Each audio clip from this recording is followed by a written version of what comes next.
Hello, hello, hello. Wow. Welcome back. For you guys, it's been a week. For us, it's been a month.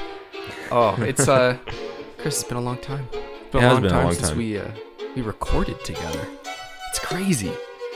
There's snow outside still here. There was never snow there in Chico. Nope. I have moved.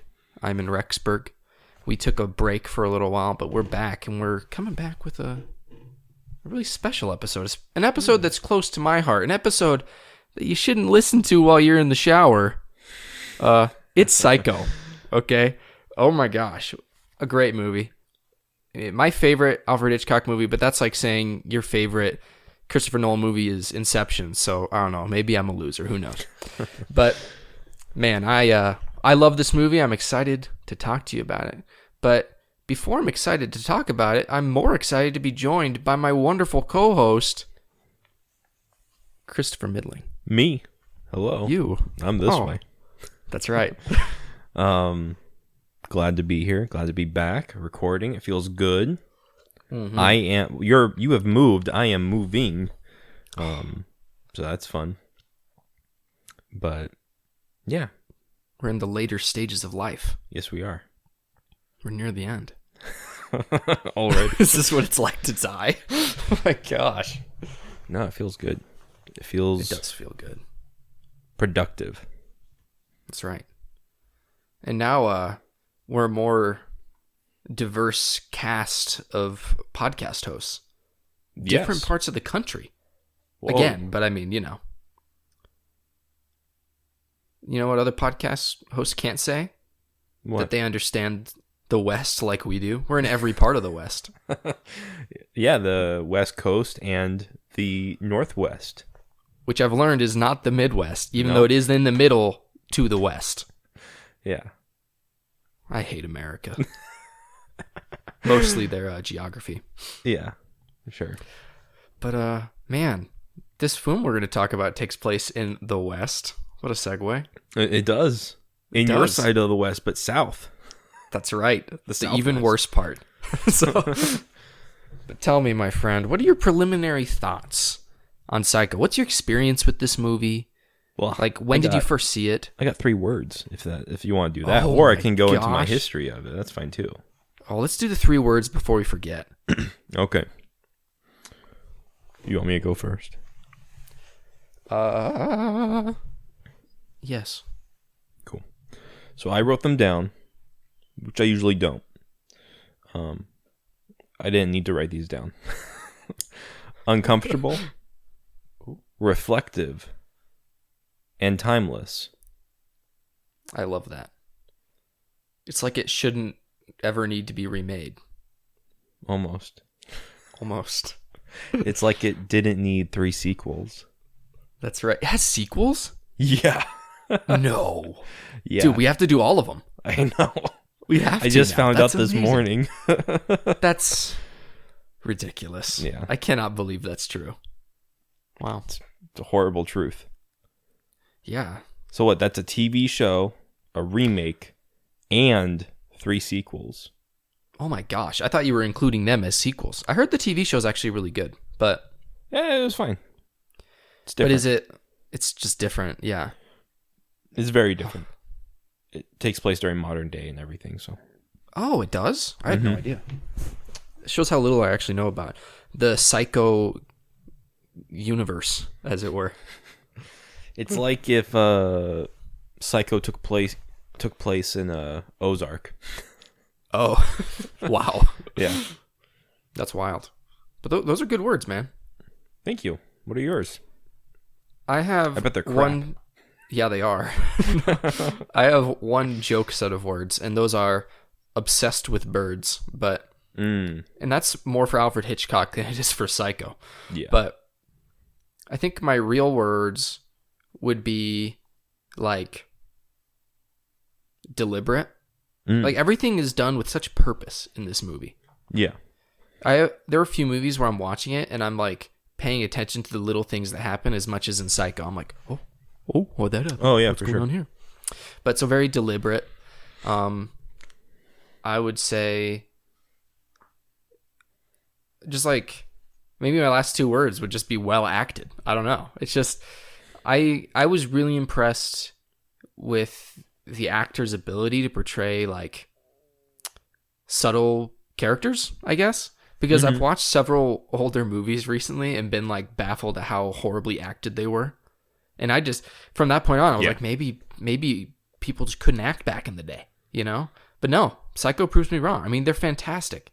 Everybody's great. I think it all depends on the director that you have. Like to today. Get that. So. Yeah, like today. It's how it's been for the last 100 years. So happy to learn that. Mm-hmm. But yeah, this movie's great. But what's your history with it? Did your dad make you watch this when you were 6, right after Saving Private Ryan? Made me is the right phrase, but I feel like it's one of those movies that would come on at like on AMC at night, or what was it, TCM, Turner Classic Movies. Ooh. So I feel like I've seen versions of it before, and we have a physical copy of it on DVD. Oh, that's nice. But to be honest, I probably watched this movie once before this podcast, and as a child, so didn't remember hardly anything. Everyone knows the iconic scenes, right? Yeah. The shower scene, and you might know the very end. Yeah. Right. But that's it. And not so much my history per se, but as the story goes, my grandma went to go see this movie, and it scared her so bad her water broke, and my dad was born. Wow, Psycho gave birth to your father. So, yeah. Wow, there's some real Norman Batesy things that could go into that. Yeah, absolutely. That's kind of horrifying. But no, that's why he's ageless. The movie, it was honestly, I preferred The Birds over this movie. I don't know if I feel that way anymore. I'll say that was a question I actually had for later. It's about this or The Birds. I'll think about it more for that question. I need to watch The Birds again. It's been like years. I saw The Birds when I was probably 8. Terrified of birds after that. And Psycho, I saw it around the same time. And I'm pretty sure I watched Psycho again when I was like 15 or something. Okay. So I've seen it like twice before. But I don't think I appreciated it as much. I also remember it being a very short movie. Yeah, I told it's Grace, a lot it was longer than I thought it was going to be. It's almost 2 hours. It's an hour and 48 minutes. I thought it was like an hour and 10 minutes. Yeah, me too. But I guess that's a testament to Alfred Hitchcock's ability to make a movie feel on pace, you know? To be honest with you, the entire first half of the movie, I forgot. That's good. Yeah. The whole part with Marion, essentially. Yeah. It's like the most important part.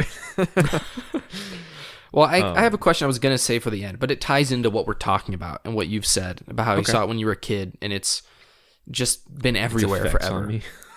And it's why you are the way you are. Why I was scared of showers for a while. Really? Of curtains. I still look at curtains and like what's behind them when I go into people's bathrooms. Me too. Yeah. So the thing is, though, I would rather have a curtain that is totally unsee-through than a curtain that is partially see-through because of this movie. Yeah, me too. I'd rather just die. No curtain. Just no curtain. Or just zero curtain. Either zero curtain or like a curtain that truly blocks my vision. It's canvas, like a canvas curtain.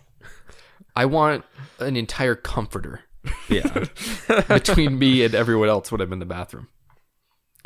But this movie, as you know, and as everyone, I watched this with my wife last night, by the way. So that's kind of where this comes from. Okay. But this movie is a part of American culture at this point. To the point where a movie that was designed around twists and like intrigue does not have that at all, right? Yeah. Because everyone knows, spoiler alert, if you haven't seen Psycho and somehow you don't know this, go watch Psycho. It's really good. It costs $4. Go watch it. It's amazing. Like, it's really good.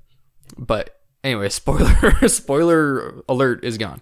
So Norman Bates kills his mom. Or, he kills his mom, kills his dad, kills Marion. Halfway through the movie, the protagonist dies, which is like insane, but everyone knows it, so it's not insane. Mm-hmm. And then you really don't know that Norman Bates' mom is dead if you didn't know, right? Yeah. Like, if you were just, imagine being a person going into a theater, you have no idea what Psycho's about. Mm-hmm. The main lady who you're rooting for just gets shanked and like dies 40 minutes in.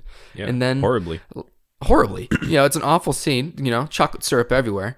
And then like Norman Bates's mom, you imagine, is killing all these people, and it's just like,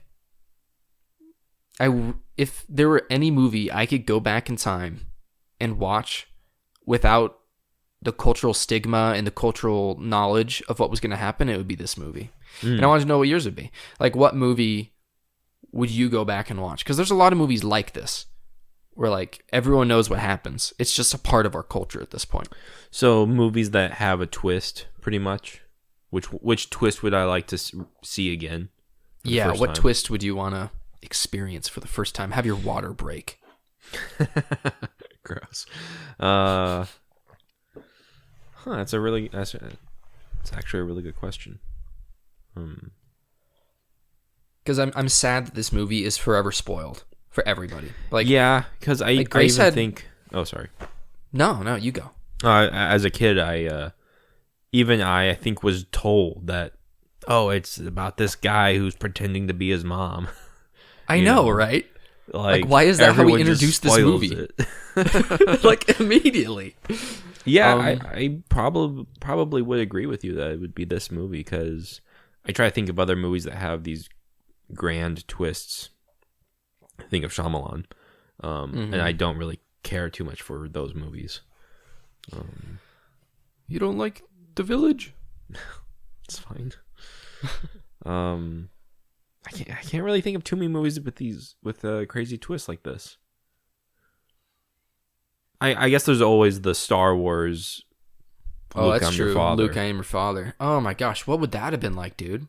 Yeah, after watching A New Hope, and then you go into Empire, and then you figure out that it's his dad.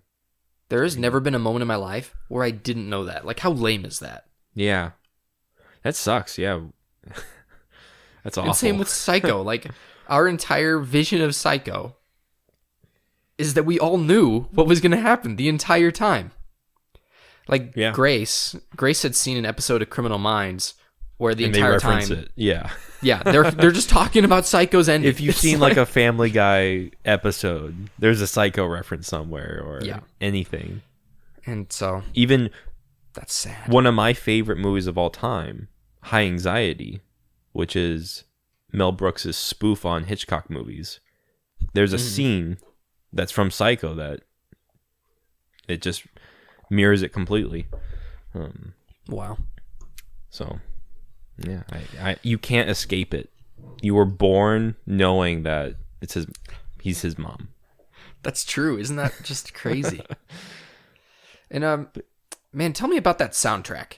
That score. Oh, it's perfect. Speaking of like parts of a thing that have lived so far past it. I mean, I think Psycho might have one of the top 5 most recognizable, not even just the eat, which of course is crazy, like everyone knows it, but the soundtrack of her in the car, and it's always playing in the background. It's always there. It's like one song for the whole movie. It's crazy, but it's beautiful. It's awesome, and it's so suspenseful and tense. The composer is Bernard Herrmann, for anyone who doesn't know. He did another one of my favorites, North by Northwest, this movie, and Taxi Driver.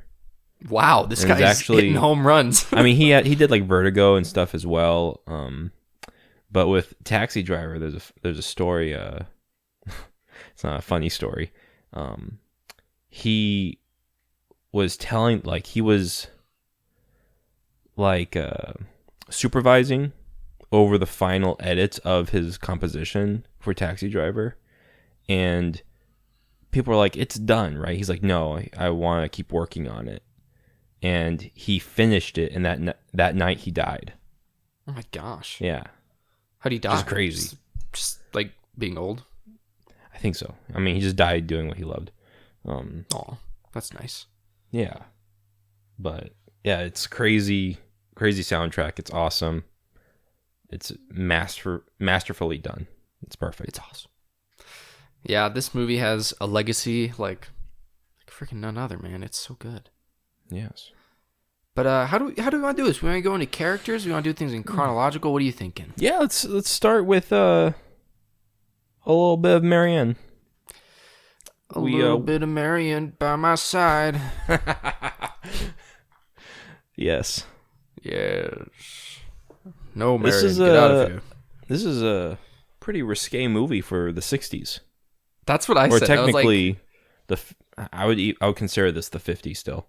Yeah, pretty crazy.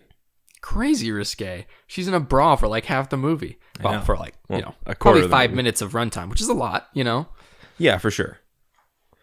Also, speaking of bras, you notice that when she's with Sam, she has a white bra, but once she steals the money, then she changes into black underwear. Into black, yeah.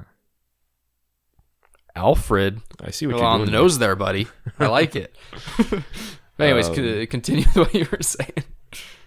No, that was it. It's just weird seeing so much risqueness, naughtiness, so much skin, so much perverse nature in a movie that was in a pretty, I don't know, seemingly innocent time. Yeah, I mean the whole movie's kind of like that though, because all the birds, bird is, especially at that time, was a word for a woman. Yeah. So he's got all these stuffed birds. How these birds are all passive for him, and there's a lot of innuendo throughout this movie, but it's very subtle. This whole movie is so subtle, except for the black bra. That's not very subtle. But yes. Neither is his cameo in the beginning of the movie. Yeah, or his wife's cameo multiple times. Yeah. But good job, Alfred. It doesn't lessen this movie at all. Yeah. But no, we meet Marianne with her boyfriend Sam. Yeah. Loomis. Viggo Mortensen. Oh wait, different movie. Stop. It's terrible. I cannot wait to watch that movie. I'm gonna vomit the entire time. Me neither, man. It's gonna be awesome. By the way, so little story time here. I'm gonna retell this story whenever we do 1998 Psycho. Perfect. But so I follow this channel called DVD Extras on YouTube. I'm a YouTube premium member, so I download these ridiculously long videos. But DVD Extras just post the special behind the scenes stuff from DVDs. They just like rip it, post it on YouTube. So I've watched one for like Top Gun. I've watched one for, a bunch of different movies. I just watch like the behind the scenes. Yeah. And as you know, if you've seen it, the Psycho poster for 1998 is like the same as the 1960 poster. All the imagery is the same, and it's literally just called Psycho. Anyway, so I download it. It's like an hour and a half, and I'm like, oh, okay. Yeah, I want to know the behind the scenes for the making of 1960s Psycho. But I start listening to it. And the beginning of the behind the scenes, I kid you not, is like 20 minutes of every person who was involved with the filming saying, they told us we shouldn't have done this. Everyone was like, why would you touch a masterpiece? It's like, why would you do this? It's ridiculous. It's actually sacrilege. And then they just keep going. Like, they never justify it. They just mention. Like, saying, oh, they told us not to do this, but we did it. For like a while. Every person, Vince Vaughn, freaking whatever the director's name is, everyone's like, yeah, this seemed like a bad idea. So anyway, we started filming. It's pretty wild, and that's how I learned Steven that there was Spielberg that for Jaws, so we decided to just go with it. Yep, dude, it's amazing. I'm so excited. You have to watch the behind the scenes. It's pretty funny. I'll have to. Vince Vaughn. I cannot think of a worse casting choice than Vince Vaughn for Norman Bates. That I can't comprehend. Yeah. I couldn't imagine, like, because obviously you can pick someone just totally random that would be worse, right? Visually. Yeah. But try really hard and your pick is Vince Vaughn. What? Like, even in that same era, you could have gone with Jim Carrey. Jim right? Carrey actually would not have been bad, yeah. As long as you know, control tall, him and keep him in lanky, line. and young. That's all you had to do. But no, you pick Vince Vaughn. Vince Vaughn. Dude. I was listening to it in the car on the drive here. Yeah. I almost swerved off the road. Like, I was like, what? Anyway, I do have, in the spirit of 1998 Psycho, a recasting for a movie we should not make, but that Hollywood will someday make. The Third Sin. Or the Second Sin, I suppose. Oh, no, there's the sequels. This is like the Sixth Sin. Yeah. But that'll probably be for the end. But I'm very excited to share some of my castings with you. Oh, me too. And they all revolve around Norman. I was watching Interesting. and I was like, oh my gosh. I immediately know who should play Norman Bates. But we'll get to that. Oh, me too. We'll get to it. Don't spoil it. But let's talk about Marion. Oh, yeah. Let's talk about Marion. No. I was about to spoil it, but I won't do it. You monster. Yeah, I'm glad I stopped you. There's something about Marion. Yes. The embezzler. The embezzler herself. The thief. Babylon's thief. Jezebel. She What? is. I was trying to combine Jezebel with embezzler. Doesn't work. Okay. But Grace, we were talking about it last night, and I was trying to cast Marion. For me, that was the hardest thing, and I don't think I did a good job. But I did a good job. I'm proud of you. If it's Anna Taylor-Joy, I'm going to shoot you. Let me ask you, or she was like, why are you like struggling so much with this? It's anybody. And I was like, No. Marion is not anybody. Marion is like a really interesting and complex character. At least I felt like she was.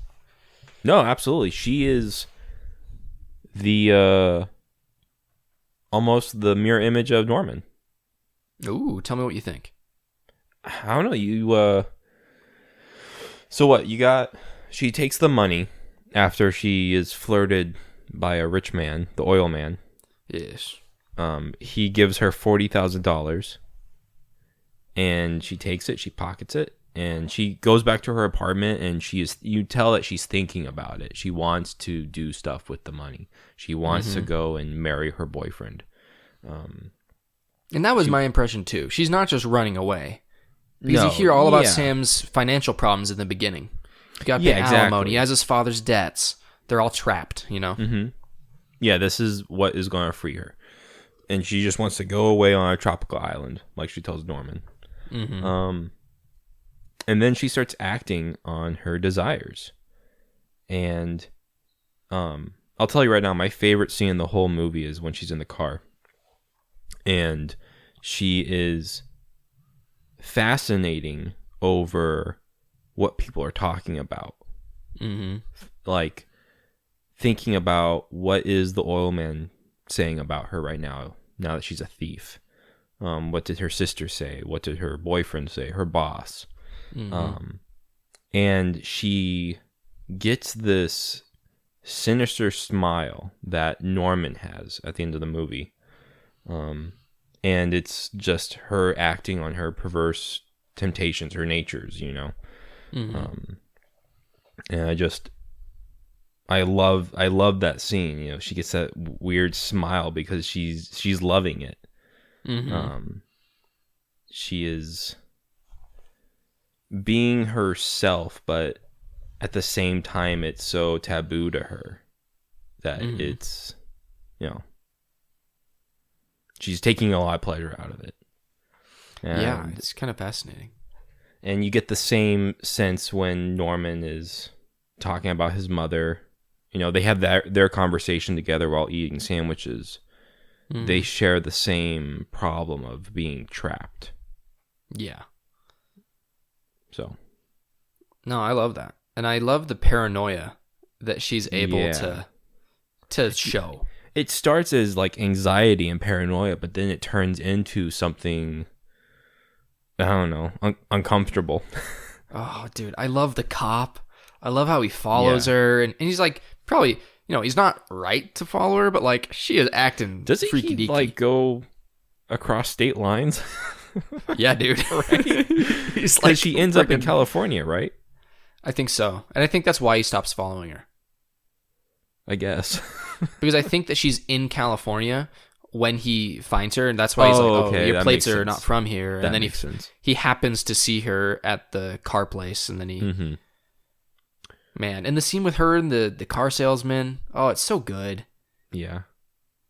I've never had someone high pressure salesman before. It's just like, oh my gosh. No, they're great dialogue in this movie.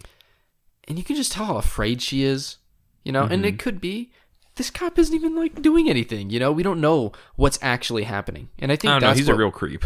I don't know. She's freaking acting weird. She's paying in cash. She's like hiding things I from guess him. that's true. Women don't have But money like, back then. she shouldn't do that. Obvious, or he shouldn't do that. It's wrong. Yeah. Obviously. No, I actually started laughing when he gets out of his car in the parking lot and then stands behind the mechanic and the salesman. Uh huh. It's like, I know. It's like, what's going on? yeah. But I do question whether that's real or whether that's how she feels. Mm. Oh, that's know a what good I point. mean? Like, even though he's not there, she still feels like she's being watched by someone. Yeah, or it could just because I think it's important that you don't see his eyes. Right? Yeah. It's almost like he could be any cop, and it could be any authority figure, and it could be that he's just parked across the street eating his lunch, but it's her paranoia that's making her see things in a way that may or may not even be true, you know? Yeah. And I think that's part of what makes this movie so interesting, is that you're seeing it through her eyes, Mm-hmm. and then shortly after, you do not see through her eyes ever again. And 'cause she dies. fears authority. Mhm. You can tell from the beginning of the movie. But her desires calls for her acting against it, which is also the same thing to be said about Norman, Mhm. because he's afraid of his mother. Yeah. That's interesting. But what do you think about her change of heart? Which one? Because I mean, I personally like her change of heart, the one that she has after she talks to Oh, Norman. when she's like, I better just return the money. Yeah, she like realizes that it wasn't the right thing to do, you know, and she's gonna go back. And I mean, she's taking a shower for a reason. It's not just because it's salacious. It's because she's washing her sins. Yeah, she's You know. dirty. She's cleaning herself because she's ridding herself of this thing she was doing. Yeah. And then I think it's really poetic that in the act of cleaning herself and like redeeming herself, she gets murdered. But yeah, I don't know. What do you think about her change of heart? Like, do you think that's out of character, or do you think that's her true character? I feel like that's her true character. That's her true consciousness. Mm-hmm. She has been in, because as soon as she gets into California, she's in this weird realm, Yeah. in this weird parallel universe where she's just making all these terrible or unwise decisions. And like when she's driving in the rain, she can't see anything. Everything's blurred out. She doesn't even know where she is. And I feel like that's how she feels immediately as soon as she takes the money. She's not acting. She's not making the choices her subconsciousness is, or someone's subconsciousness is. And then when she meets Norman and talks with him, it's like I was saying, my 3 words: reflection. She is seeing the mirror image of herself through Norman, and seeing how she doesn't want to be like him. She doesn't want to be cooped up. She doesn't want to be in this prison that he's in, where you can almost feel like, I mean, he is in a prison of making these choices, killing people. But she doesn't know that yet. But I feel like she senses it. Yeah. So. Yeah, it's freaking fascinating, man. What do you think about Right. Norman? Do you think we should move on to the man himself? Yeah. Let's talk about good old Norman. Good old Norm. Norm. Man, I think Norman's performance is the best one in the movie. Oh, yeah. But man, like, I do not remember him walking the line so well. Because he is actually quite charming when he isn't breaking a little. You know what I mean? Yeah, you can see the cracks. Like, you can tell there's something a teeny bit off sometimes. And then every once in a while, you're like, oh, calm down there, Norman. But, like, most of the time, he's actually pretty charming, Mm-hmm. He's actually, like, a pretty nice guy. And I just didn't remember that. I just remember Norman the killer. But Norman's not that simple. Well, Norm isn't the killer. I know, he isn't. And, like, that's what you don't remember, Yeah. He's just a good guy. He's just trying his best. And he obviously has some character flaws. He's a little bit of a creep. A few. But I don't know. I found him to be a great character. And my favorite scene is his monologue where he's talking with her about the birds. Yeah. Oh, that's such a great scene. Or the next giant scene with just Norman, which is, I think, really significant. I'm not sure I understand it, but it's crazy. But we'll get to that. Yeah. But preliminary thoughts on Norm. I don't know. I don't know. It's one of those things where he just eats up the screen. You just can't stop looking at him. Every little detail, every nuance, every bit of nuance he has, you're watching and you're eating it up. I love him.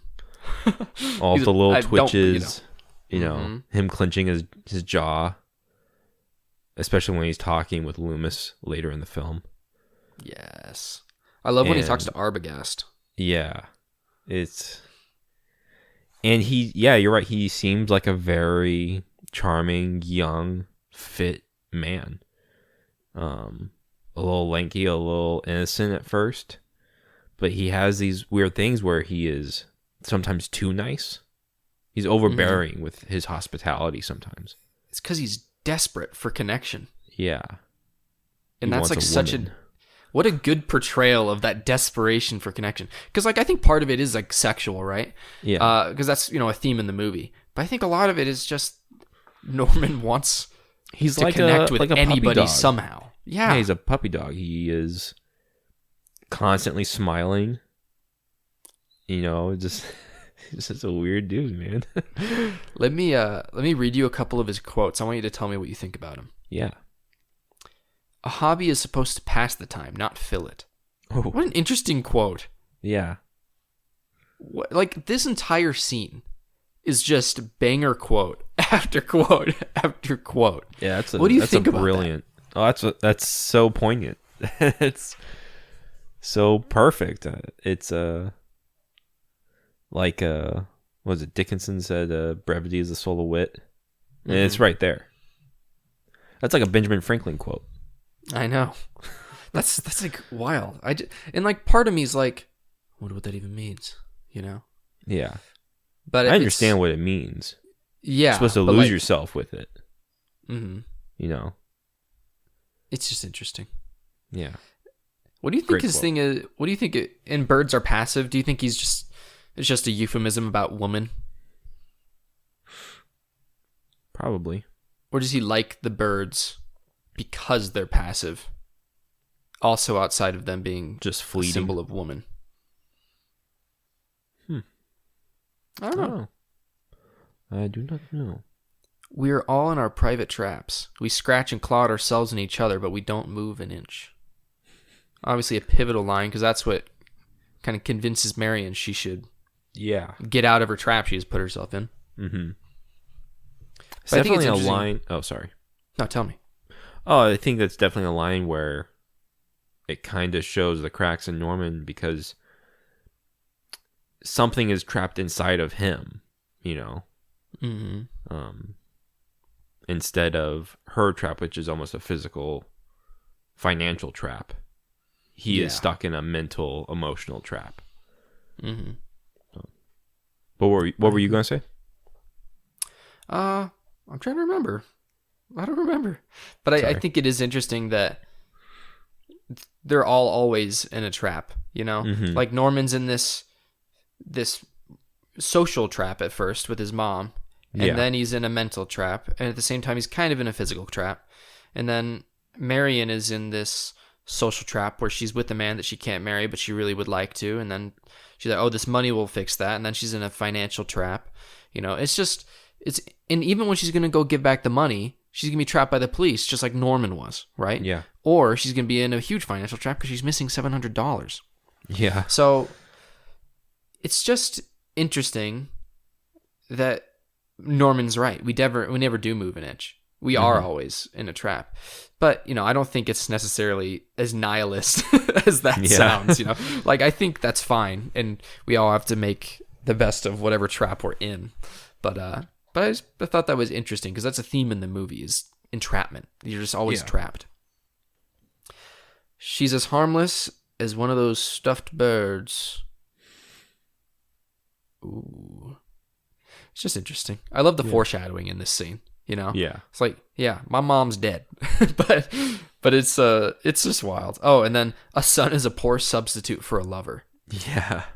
What a wild, just like all these lines are just wild. If you love someone, you don't do that to them, even if you hate them. That's such a fun, I like that line a lot. I know, me too. Because it seems like it cancels itself out. It's almost like a riddle. I know. But it's like interesting, because if you've loved someone, then you know that you can also hate them, Yeah. Like, it's just you can hate them while loving them. Mm-hmm. It's just great. We all go a little mad sometimes too, is probably the most famous line from there. We all go a little mad sometimes. But yeah, those are just some of the lines from that scene. And they're all great. On the topic of foreshadowing, the very first frame of the movie, Marion's chair is sitting by the window of her apartment. Oh, no way. It's like a rocking chair. Yeah, like Mother. That's so cool. Yeah. I love that. Also, she talks a lot about being respectable with Loomis, because they're just meeting up for a fling, right? Pretty Like much. she doesn't even get to eat her lunch, and then she starts talking about the next time we meet, it'll be at my mother's house, and my sister will cook us up a dinner for 3 or something like that. Or not her mother's house, but at her sister's. But then when she has lunch with Norman, it's not in a bedroom. They go to the office, and they're being watched by a dozen stuffed birds. So you can almost think that the birds, to Norman's eye, is his mother. Yeah, a stuffed being that has eyes that's watching him. Because he places his mother at the window to watch him. So I thought that was a really neat touch. I think so too. I think that's great. And I just love the birds. they're so awful. It's a good movie. I hate them so much. Yes, I hate that movie. The office scene is just so good. What do you think about him peeping on her? A little bit of a creep. Smells a little damp. Oh my gosh. I don't know. That's I mean, it definitely shows that he is desiring a body. Yeah. Although it does, it is an important scene. That has to happen because that's the instigator for when his mother comes out, essentially. Yeah. Because he's gonna. Yeah. So seeing having a new female around brings out the mother as a revenge or some kind of counter. Jealousy. Yeah, jealousy. There you go. Yeah, I think it's a pivotal scene for sure. And it's very important for the movie and for Norman's character. And what do you? Oh, sorry. Or excuse me. I lost my train of thought. You're fine. Perfect. What do you think? Because obviously, then the killing happens. That's the next thing that occurs. But there's something I thought was really interesting that happens afterwards, after she dies. Norman then runs in. He's freaking out. And he looks in, and then he puts his back to the wall, and he knocks down a picture of a bird. Yeah. And it's not an accident, because then they focus the camera on the picture of the bird on the ground. What do you think that means? Do you think that's just showing that she's died because she was a bird? Or what do you think? What do you think about that? Did that stick out to you? It's really interesting it's hard to really pinpoint what Norman's thought process was for that. Because you're right, it is completely deliberate.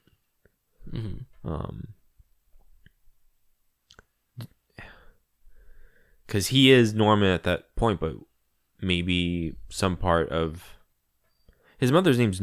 What's his mother's name? Norma? Norma? I have no idea. I think that's what it is in the show. That's funny. That would be funny. Yeah, I wonder if a bit of the mom is still there. Or, I mean, he could have knocked it off by accident. I don't know. Like, because Norman could have knocked it by accident, but it could have been, I mean, on purpose by Alfred Hitchcock. Mm-hmm. It could just be a symbol, but... Yeah, it must be that, because it's... If birds are to women, to Norman, in some fashion, then yeah, he killed a bird. Yeah, killed a bird. Knocked her down. Yep. Knock her down.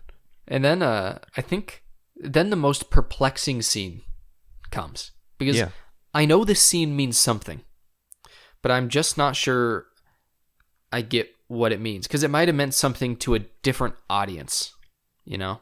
Okay. But we spend probably 10 minutes watching Norman clean everything up wordlessly. Yeah. In any other movie, they would have cut away once he picked up the mop. Because the implication would have been that he cleaned everything up, right? But we watch Norman clean the bathroom for probably 4 minutes, you know, dispose of the car, walk around, get a bunch of things done, get rid of the body, put it in the trunk, you know. Like, and some of those things are important to know because we want to know what happened to the money, and we'd like to know what he did with the car. But it's probably 10 minutes. It's like a long, no word sequence, just watching Norman clean up the crime. Yeah. So, like, why do you think he did it? I appreciate it, but I wonder what he's trying to tell us. I think he is trying to tell us that this is not his first time. Ooh. That, you know, he is very neat. He cleans everything up. He has a place to dispose of the car and the body, and he just goes back to business. Without a sign of anxiety or worry. Just normal. He's just Norm again. Maybe the lack of remorse is the actually scary scene. Yeah, not the scene of the mother killing, but his lack of empathy or apathy towards it. I like that. Yeah. Look at us. Thank you. Psychoanalysts. That's right. Freud over here. Yeah. But what happens next? What's Norm's next little journey? I suppose it's Arbogast. PI, right? Yes. I like Arbogast. Yeah, me too. He's super cool. Yeah. I love the way he shakes him down. Yeah. It's like you feel so bad. You feel bad for him, even though you know he's, you know, at least part of a crime. Yeah. I like how when Norm meets a new person, he almost says something about running the motel. Like the first time is, 12 vacancies, 12 cabins or whatever. And then he meets the PI and he's saying that he changes the sheets every day or every week or something because of the dampness. Just something like mundane, like no one cares. Uh-huh. But he is like putting up this front of running a motel.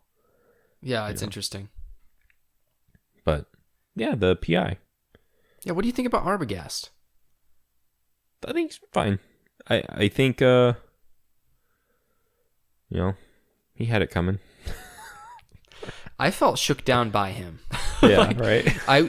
I totally felt like I was in Norman's shoes because like I was like taken aback by every deduction he made too because he was so smart.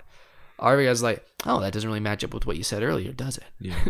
He has this masculine power to him that is very intimidating, and they did a great job casting. Yeah. And then his death is such like an artistic, weird, like it's in his head or something weird. Like, I wonder if that's the first man that Norm killed. Oh, maybe. Oh no, he killed his mother's lover. Yeah, it's true. But it's like whatever. Yeah. And besides, he never killed anyone, Chris. I think it's really interesting that, as putting yourself in the headspace of someone in the 60s who has never heard of this movie before, you're surprised that the what you would think is the protagonist dies within 40 minutes. Mm. And then you get this detective character who supposed to be like a savior. Yeah. A savior, a hero. He's gonna figure Norman out, and Gonna catch him. He's gonna catch him. But no, then he dies after 10, 20 minutes. You would have to think that has to put people on the edge of their seats. Like, what's next? Does Norm get away with all of this? Because he's just killing people. Right and left. But yeah, I think he's a really interesting character, a pivotal character, someone who, subverts expectations in a way. Yeah. Like he is the key part of that. Mm-hmm. I love the scene where it's like looking down at the stairs and the mother runs out and stabs him. Yeah. Oh, I just love it. Yeah. I love it so much. I gotta say. And then tell me. Oh, in the shower scene? Uh-huh. I forgot how disturbing that scene is. Yeah. How, not the stabbing, but as soon as the door opens and you see this body move closer and closer, and you can't even tell what it really is. Mm-hmm. And it doesn't even look Norman's size. It looks 2 sizes larger. Almost like a Jason huge. Voorhees. Mm-hmm. It's such a disturbing scene. Just before the stabbing. Just the part where he's looking at her. I love that, but go on. No, yeah. I think every death is framed in a really cinematic way, which makes sense because, it's Alfred Hitchcock. But, yes. but there's an art that has been lost in portraying these things in just such an interesting way. Mm-hmm. Like the mom could have framed that in any way, but they chose to do it from the top down. It's just really interesting to me. And there's a bunch of angles that have to deal with like mirrors and stuff that he uses that are really cool. And the perspective in the car when it's raining, it's blurred. It's awesome. And the camera gets closer and closer to her face as she starts fantasizing about people gossiping about her. Yeah, this movie makes you feel like the characters. This movie makes you feel like Spider-Man. It is really effective. Feel like Batman. I feel their bones crunching beneath my fingers. That's what Batman does, right? Yeah. He kills people. He does. Over and over. He's worse than Norman Bates. But, man, who would the next character be? I guess this is when Sam and Lila come into it. Yeah, we could. Sam is Sam. Sam's fine. I actually kind of feel like Sam's a jerk. Like, a little bit. Even though I totally get it, and he's in the right to be, like, mean to Norman. Yeah. Because of the acting, I feel like I'm on Norman's side, even though I know he's a killer. Yeah. Like, Sam comes off as a bully to me. Yeah, like, back off, dude. He's, like, so much bigger than him and more classically handsome or whatever. He just, like, is kind of pushing this little guy around. Mm-hmm. But, I mean, he murdered his girlfriend, so, yeah. like, makes sense. What are you going to do? And I feel like Lila's, like, to anybody. But yeah, I don't think Lila's that important. These 2 survivors, let's say, are very blank slates of characters. Yes, tabula rasa. So, yeah, I don't have anything to say about them. I think maybe that's supposed to be like the audience, almost. Oh, probably. In a way. Yeah, probably.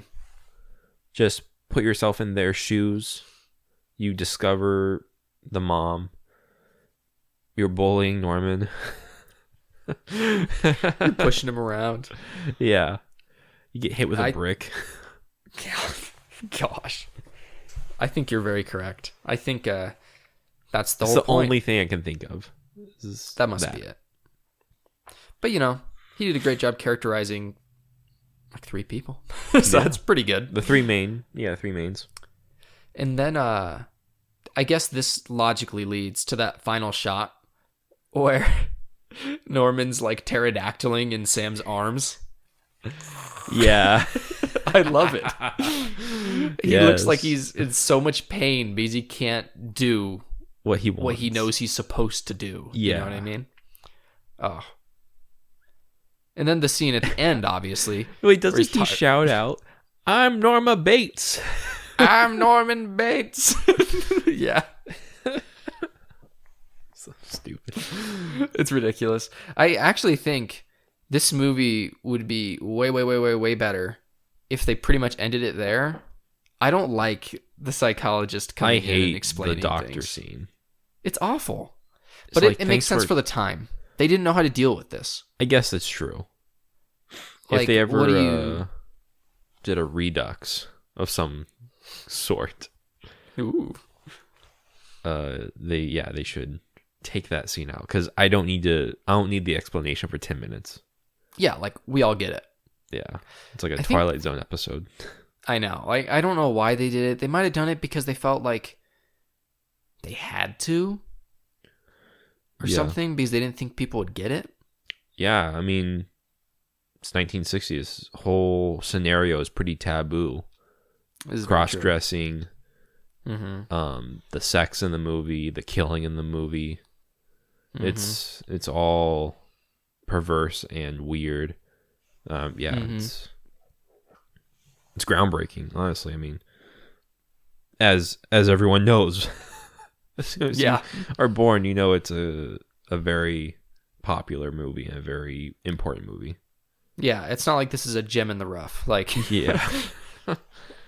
But yeah, I would be very happy if they just took that scene out. Just skipped to the eye scene.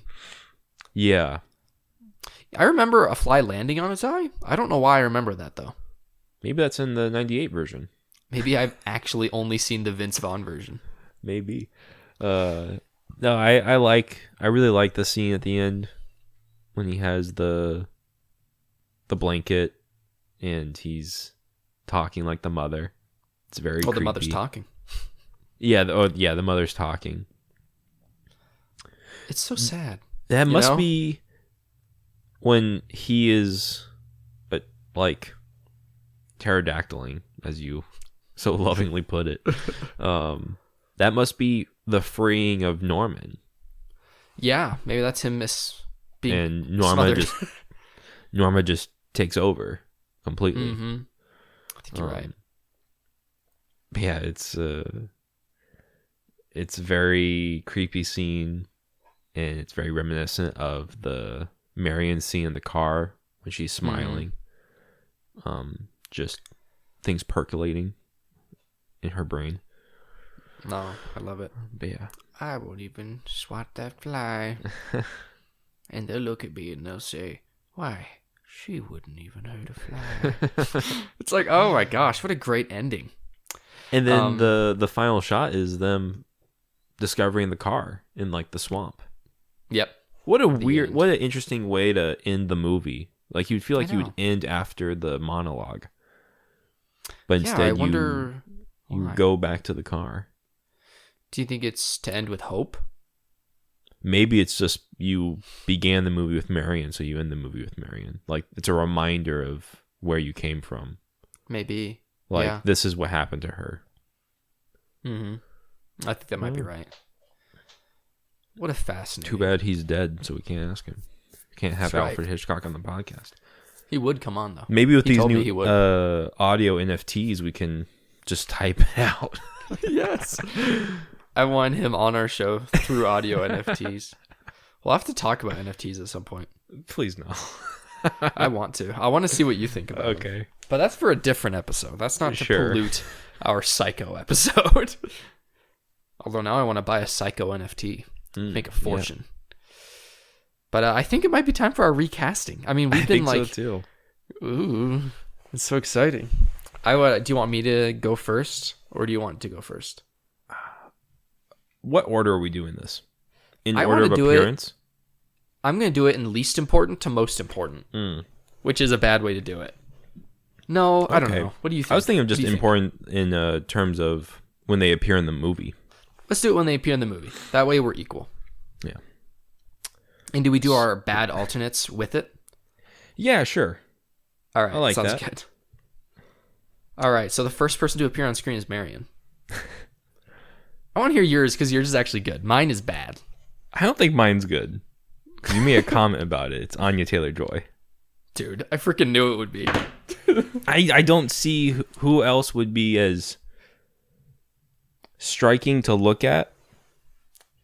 It's But just like- also, I don't know. But she, like, I didn't want to pick her because of how.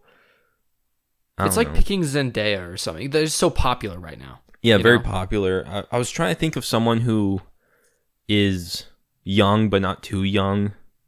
Yeah, But all 'cause the they have to other have some sort of actresses that I maturity to know. them. Yeah, all the other actresses I know are too old to play the Marion character, I think. Mm-hmm. But you know, I have her sister picked, but I had an idea. What if they played this each part? Like, Yeah, like the same. Anya Taylor-Joy would play the Marion and the sister. I could see that. That might be interesting. Although probably confusing for the audience. Probably confusing. But if that's the case, do you want me to just give you the sister right now too? Sure. Yeah, who's the sister? Kirsten Dunst. No. Oh yeah. I hate Kirsten Dunst. You hate Kirsten Dunst? Why? She's the worst part of all the Spider-Man movies. No. Yeah. She's fine. It's like, She's the worst. no. I mean, my pick for her is not great, but Yeah, what's your pick? Nicole Kidman. it's not Nicole Kidman. It's Emma Watson. Oh, yeah, okay. I think that because there has to be a sense of you're right. Not Emma like, it's- Stone? No, although I think Emma Stone could do it. Yeah, she probably could. But I feel like picking Emma Stone for Marion is like picking Vince Vaughn for Norman Bates. I 100% agree. You know, like I think because it's like they need to have a sense of maturity, but they need to be like youthful, but they need to look like they're hiding a secret, but they you know what I mean? Like it's just really hard. It's a hard character. Mm-hmm. But Anya Taylor-Joy is a great actress. I think she's too pretty though. As unoriginal as it is to pick her, I think universally she would probably just be the best one. I don't think she's a bad choice. I think she's certainly a much better actress than Emma Watson, which is my main holdback with Emma Watson. I think Emma Watson's not a very good actress.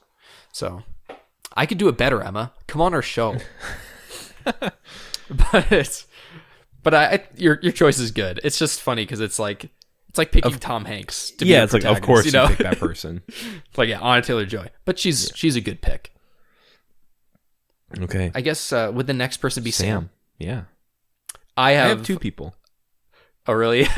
Like, I don't think he matters that much, but I have very much an Anya Taylor-Joy like style pick for it. So I'll go first this time. Okay. Oscar Isaac. Oh, okay. I think he'd do fine. He looks Sure, the part. yeah. He's a handsome guy. Yeah. That's all you have to need. be. You have like 4 lines. Handsome, semi-fit man. Yes. I will say with my picks, because I was thinking about when we recasted Jaws, Yes. and I think we've recasted a couple other movies also. Mm-hmm. I felt like I was holding myself back to be more true to the characters, maybe. Mm-hmm. Or yeah, to the maybe even like the actors themselves that played the real parts. But for this, I kind of just went with just pulling. I don't care how big the names are for how small the part is. Yeah. You know, just like they're gonna reboot Psycho. It's gonna be like The the biggest cast you've ever seen. Yeah. Right? It's like a Wes Anderson movie or something. Yes. So I had 2 picks for Sam Loomis. And maybe you can decide which one's better. I have Tom Hiddleston. Ooh, that's a really good pick. He might be too Bond, though, for it. Too cool. I would love Tom Hiddleston to be Bond. But then the other one... because he's too little. Anyways, yeah. Is Penn Badgley, or Badgley. Penn Badgley. He is the main actor in You, the Netflix show. Oh, yeah, he would look great. Yeah, he would look great. And I'm sure he's a good actor. Yeah, he is a really good actor, actually. Well, that'd be great. Yeah, but which one? Tom or Penn? Ooh, I liked the first one a lot. I'm trying to remember. Tom Hiddleston? Yeah, Tom Hiddleston. I feel like Tom Hiddleston would knock it out of the park. Oh, for sure. I think he'd be great. Yeah. You want to know who my bad pick was, but that would maybe be picked? Sure. Tom Cruise. I want him to be a foot shorter than everyone else. Yes. It's just like the ridiculous choice that just would happen for some reason, you know? Have 5'4" Daniel Radcliffe. Yes, Daniel. I tried to stay away from people I always choose, like Daniel Craig, so he's not in too. this. But tell me, I didn't bother recasting the secretary because it could just be whoever the director is, just their wife, like it was originally. It'd be kind of a nice little homage. Sure. But I don't think it needs to be a specific person. Yeah. I didn't cast a person for the boss. Oh, I did. Who's yours? Tell me, because I know you cast them. So, for the boss, where'd you go? John Slattery, who I feel like I know is that person. the White Fox from Mad Men. Ooh. Give him a pencil interesting. stash. Oh yeah. Be great. He looks like the guy from The Good Place. Yeah, a little bit. Just with like a really thin nose. Yes. No, he's cool. I think he'd be a good boss.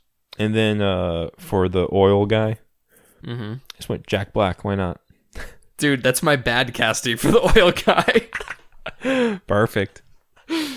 I put Matthew McConaughey. Oh, interesting. He can bring the sleaze.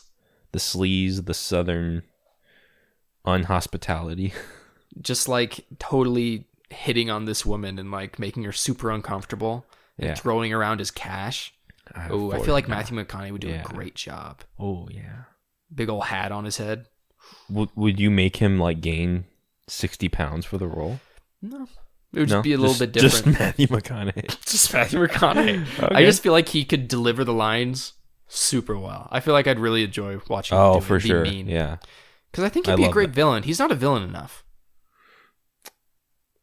What about in, the Secret Tower or whatever that movie was with Idris Elba? The movie we never watched. Yeah. The Dark Tower. Dark Towers. The Secret Tower.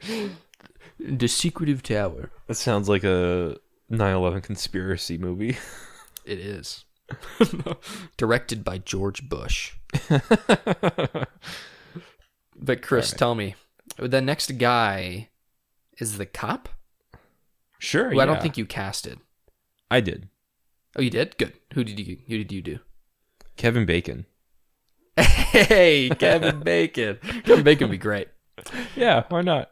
I think that'd be fun. Kevin Bacon would do a good job.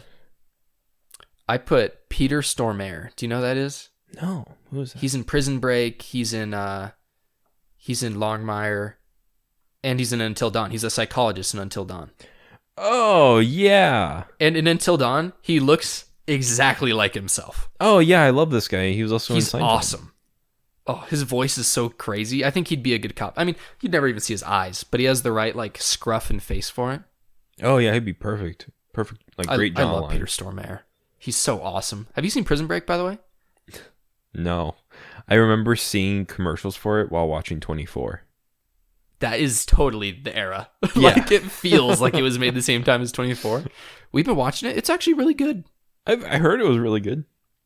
Our friends told us that after season 2, it's like trash, but we're like, I heard it also inspired Mark's next movie, Firebreak. Hey, it did. You're right. Yeah. It's good. You should watch it after you watch Firebreak. Will do. Thanks. I guess the next person is Norman. Okay, so Norman I'm pretty passionate about. Okay, wait. Let's save Norman then. I only have one other casting. Okay, I only have one other casting. Okay, I got a few more than you then. Okay, good. Oh, my bad casting for Norman is Forrest Gump, not Tom Hanks, but actually Forrest Gump. But for Marion, my bad casting was Jennifer Lawrence because I feel like that was going to happen. Oh, yeah, that's a terrible casting. And Arbogast, of course, Tom Hanks for a bad casting. Yeah. But tell me your good casting for Arbogast. Let me see. I had 2 picks for this. Me too. Mark Ruffalo. Or interesting. Or I think I would rather have this character because I would have Ruffalo play a different character. And that is James Spader. Oh, James Spader. Yeah. That's interesting. I think he would be a good PI. I mean, he does that show Blacklist. Yeah, he does. See him in a fedora. Yeah, it's true. I have seen him in a fedora. I can just think about the Lizard King, but yeah. Yeah, exactly. James Spader is good. And Ultron, apparently. I forgot. All right. Picture this. I'm picturing it. This is like a maybe. Bill Murray. Yeah, I feel like he legit could do a really good job. Yeah. But my more serious pick, though, is Dean Norris. Okay, yeah. Yeah, which I think is really, like putting him in a box because it's what he does. Yeah, but no, absolutely. I think he would be awesome. For those who don't remember, he's the brother on the cop from Breaking Bad. He's Hank. He's Hank, yeah. He's really good. And I think he would do perfectly. I think him or Bill Murray would be great. That's a great choice. I love that our lists are so different. Yeah, me too. And is Ruffalo your... What's your Norman? Oh, I'll go through my the rest of my tell me the casting. rest. So, make sure I don't. As I said before, the sister would be Kirsten Dunst. John Goodman would be Sheriff Chambers. Oh, yeah, that's good. And Carol Kane would be his wife, which she is the lady from Kimmy Schmidt, and she's like the older lady from Unbreakable Kimmy Schmidt. Oh, yeah. I had maybe this, so it would have either Ruffalo play the doctor at the end. That would be great. That makes or sense. Or Paul Giamatti. I'm leaning more Ruffalo. Paul Giamatti. They both be good. I think Ruffalo would really fulfill that, though. Even though we're cutting that scene. Matt Smith would be the salesman. Matt Smith is the one Doctor Who guy who was really tall. Oh, yeah. That makes just like him almost. He's got the perfect look. Yeah. Yeah, exactly. Maybe think of Jimmy Stewart. Oh, okay, yeah. He's very dead, though. Yes. I was thinking with the salesman character looking like Marty McFly's dad from Back to the Future. That same type of look. The mechanic would just be Simon Pegg. Why not? Why not? There's the room at the very end with the doctor and the 2 detectives. The one who gives the blanket or whatever, or says that he can have a blanket, is Gary Oldman. Because why not? Why not? Get Gary Oldman in here.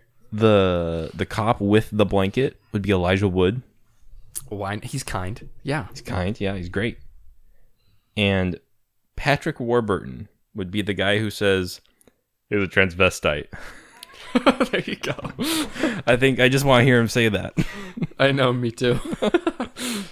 But yeah, now I think we're on to Norman, and I think that only one person is made to play Norman. I agree. So I think we're gonna disagree hard on this. Maybe because I also picked 2 people, but I didn't even think to do this until I was just watching Norman, and I was like, "Oh, logical. That's what that is. It's him." Yeah, for sure. Do you wanna go first, or do you want me to go first? I'll go first. Andrew Garfield. Yes! Yes! Yes! It's the only person. Dude, I'm so glad. It was like a vision. I was like, yeah, he looks Andrew just Garfield, like him.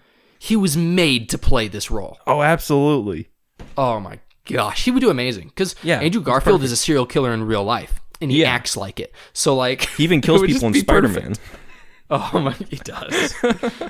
Dude, like, I have a thing against him, but I do. He's a good actor. He's a good actor when he's not using an accent.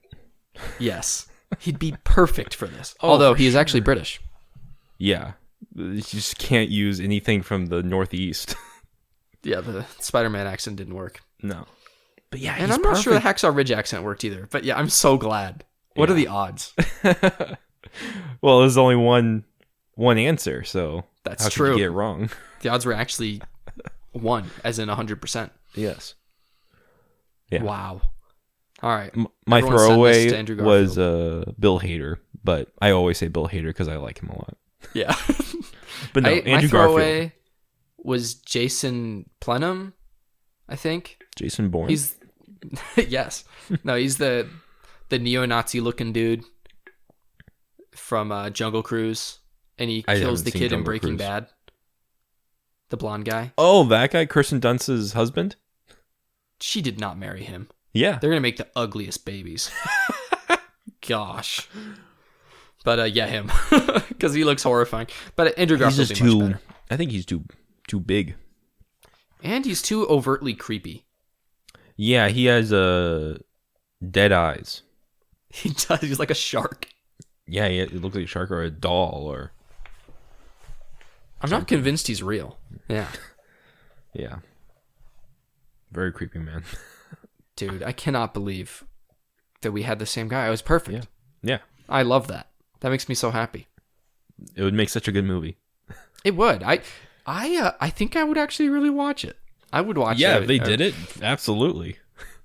Like, even though I went on about how sacrilegious it would be, like, I don't know, I think it'd be cool. So maybe I would be in the documentary too, just being like, they told us not to do it, but it seemed awesome, so. Who cares? It's been 70 years. That is true. Dang. 62 actually, but I did make it the Psycho 2030. There we go. Psycho 2030. That'd be amazing. Psychopunk. It's but yes, it's Psychopunk. But it's actually exactly the same. They just have smartphones now. Terrible. But are you ready for my fast ones? Sure, yeah. I used several of them actually in our conversation, but this or the birds? Probably this. I want to see the birds again. The birds almost feels like an action movie compared to this. And I just prefer Psycho. Yeah, and like the birds is more of a overt horror action film, whereas this is more of a suspense thriller. You know? Yeah. The birds is scarier, in my opinion. Oh, if 1,000 birds just swooped in on me and tried killing me, that'd be scary. Peck your eyes out. It's horrifying. Yeah. Spoiler alert for those who haven't seen the movie called The Birds. Watch Norman Bates clean up his mother's crime or stuff a bird. Watch Norman. That's right. Yeah. It's quicker. Yeah. I would much rather watch Norman. And you'll learn something. That's right. Would you rather stay in the fruit cellar or swat the fly? Fruit cellar. I hate flies. Dang, you don't want to swat one, do you? No. That leads perfectly into the next question. Would you ever hurt a fly? Absolutely. If Absolutely. I could, I would commit genocide on flies. I'd get them all. Yeah. I agree with you. I hate flies. But that's my fast ones. They were little quick ones today. No, I like that. Perfect. Neat. Just like Norman. Just like Norman. Yeah, man. If you guys haven't seen Psycho after we've ruined it for you, nothing's actually changed because you're born with Psycho ruined for you. So go watch it if you haven't seen it. It is a fantastic movie. Everyone should see it. Mm-hmm. What are your closing remarks, my friend? Just go watch it. Just go watch it. But don't watch it while you're pregnant. Or maybe, watch it while you're pregnant. Yeah, I mean, if you want to give birth. Yeah, if you want to do that after you're already pregnant. Your water to shatter, go ahead and watch Psycho. Also, don't watch it in the shower. Yeah, it's a bad omen. Don't watch it as a kid. Don't ever watch it as a kid. Throw away your shower curtains and don't watch it. It would be pretty amazing if you go the first 16 years of your life never like even hearing about this movie because of how old it is and no one likes it anymore because of it's old. Yeah. And then watching it, that's awesome. Oh, that's... Or if there's an Andrew Garfield remake during that time, then watch that too. Yes, dude. Wow. But no, I think it's time just to thank our patrons and get on out of here. That's right. We are so grateful for you guys. We're so grateful for all you do for us. And, if you guys want to help us out, those who aren't patrons, like the video, subscribe to our channel. Tell your friends about it. That's the biggest help you can be. Also, go over to Patreon and join our loyal supporters. They are amazing. We are very grateful for them. Cody, John, and Emmett, you guys are the best. And everyone else is the best too. Get some stickers. That's right. Those rewards will come someday. Yeah, so you'll get them someday. They will. You watch.